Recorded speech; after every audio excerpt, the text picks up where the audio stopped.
4:22 p.m. exactly, or 4 p.m. onwards. June 3, 2026. Um, Symbolism and History Observations. Kahapon, nagkita kami ni Dilo.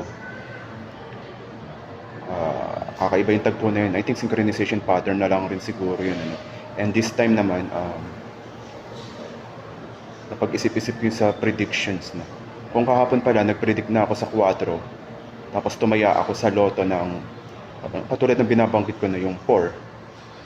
Sigurado na, halimbawa lang, no, na sure na ako sa 4 na yun. Tapos, ang gagawin ko, just to make sure na natatama ako, from 1 to 31, yung combinations na yun yung gagawin ko, no. Pero, lumabas yung ngayon, yung results, and 431.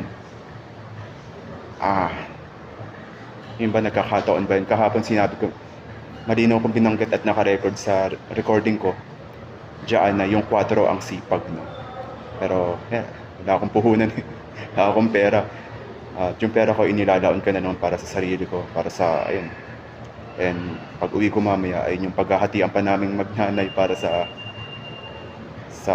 palamig, no? Itong tiyaan na to, no? And hahaluan ko na lang siya mamaya ng and yun, tawag ito, na kwento ko lang dun sa predictions na yun at saka yung sa Kung halimbawa gumawa pala ako ng predictions kahapon about dun sa 4, then namuhunan ako, malamang may pera ako, pero wala akong pera, wala akong hindi kaya ng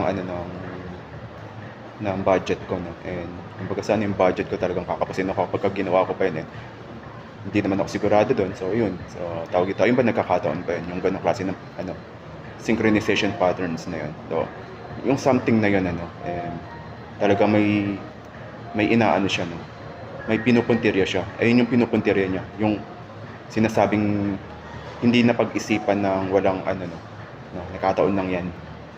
Pero sa katotohanan, may mga bagay talagang hindi nagkakataon at may mga bagay na nagkakataon. So ayun, June 3, 2026, sports history of observations and symbolisms na 1 + 1 = 2.